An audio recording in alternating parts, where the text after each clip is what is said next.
नमस्कार दोस्तों, मेरा नाम है सारिका गुप्ता। मेरे चैनल वार त्योहार में आपका बहुत बहुत स्वागत है। जैसा कि आप जानते हैं, कार्तिक मास शुरू होने वाला है।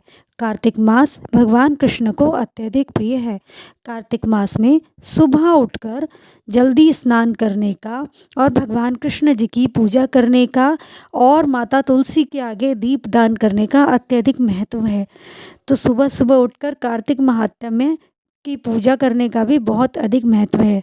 तो आज मैं आपको कार्तिक महात्म्य के प्रथम अध्याय की कथा सुनाने जा रही हूँ।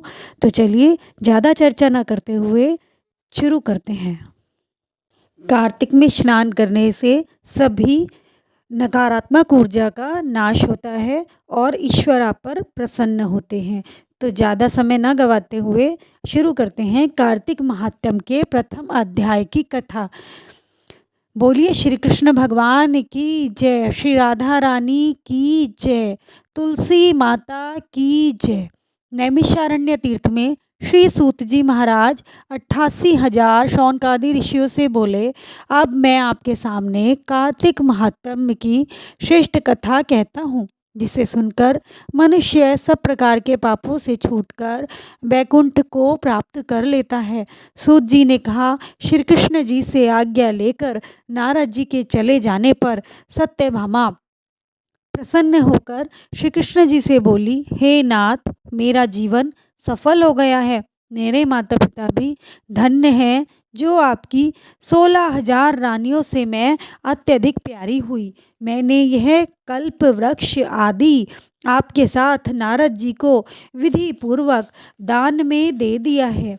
वहीं कल्प वृक्ष मेरे घर में सदा लहराया करता है, जिसकी बात को मृत्यु लोक में कोई स्त्री नहीं जानती। हे स्वामी, अब मैं आपसे पूछना चाहती हूँ, सो विस्तार पूर्वक कहिए, जिसे सुनकर मैं अपने हित कार्य करूँ, जिसके करने से कल्प पर्यंत भी आप मुझसे विमुख न हो। सूत जी कहने लगे, सत्यभामा के ऐसे वचनों को सुनकर श्री कृष्ण जी हंसते हुए सत्यभामा की बाह पकड़कर कल्प वृक्ष के नीचे गए और बोले, हे प्रिय, 16,000 स्त्रियों में तुम मुझे प्राणों से प्यारी हो।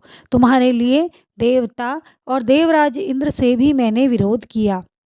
उस महा अद्भुत वार्ता को सुनो। श्री सूत जी बोले, एक दिन श्री कृष्ण भगवान ने सत्यभामा के साथ गरुड़ पर सवार होकर इंद्रलोक में जाकर कल्प वृक्ष मांगा था।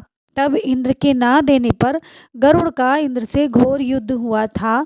हे प्रिय, जब मैं तुम्हें कोई चीज़ दे सकता हूँ, हर एक कार्य मैं पूरा कर सकता हूँ, तो क्या तुम्हारे आश्चर्यजनक प्रश्नों का उत्तर नहीं दूंगा। यह सुनकर सत्यभामा बोली, हे प्रभु, पूर्व जन्म में मेरा कैसा स्वभाव था, किसकी मैं पुत्री थी, मैंने कौन से दान किए, व्रत या तप नहीं किया जिससे मुझे मृत्युलोक में जन्म लेना पड़ा।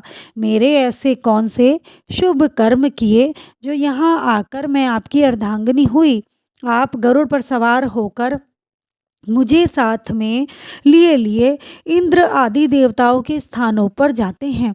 तब भगवान बोले, हे कांते, तुम पूर्व जन्म में किसकी पुत्री थी, कौन से पुण्य और व्रत आदि तथा शुभ कार्य तुमने किए, ये सब मैं कहता हूँ।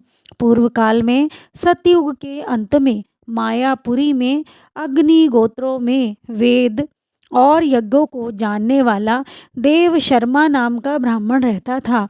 वह रोज अतिथियों की सेवा, हवन, सूर्य भगवान की पूजा किया करता था, इसलिए सूर्य की तरह तेजस्वी था। उस ब्राह्मण के बुढ़ापे में एक गुणवती नाम की कन्या हुई, जिसका विवाह उस पुत्रहीन ब्राह्मण ने अपने शिष्य चंद्र से कर दिया। वे दोनों पिता पुत्र की तरह रहने लगे। एक समय दोनों कुशा और समिधा लेने के लिए वन में हिमालय की तलहटी में पहुँचे, तो उन्होंने एक राक्षस को अपनी ओर आते देखा, जिसके भय से उनके शरीर शिथिल हो गए और उनमें भागने की शक्ति भी नहीं रही। तब राक्षस ने दोनों को मार डाला। उनके धर्मात्मा होने के कारण मेरे पार्षद उनको बैकुंठ में ले गए। क्योंकि उन्होंने आजीवन सूर्य की पूजा की थी। इसलिए मैं दोनों पर अति प्रसन्न हुआ। जब वे दोनों विमान पर चढ़े हुए सूर्य के समान तेजस्वी रूपवान चंदन और माला धारण किए हुए बैकुंठ में आए, तब मेरे पास दिव्य भोगों के भोग भोगने लगे। के साथ ही प्रथम अध्याय समाप्त होता है। अगर आपको मेरे ये कथा पसंद आई है तो मेरे चैनल को लाइक, शेयर और सब्सक्राइब और कमेंट करना बिल्कुल ना भूलें। धन्यवाद।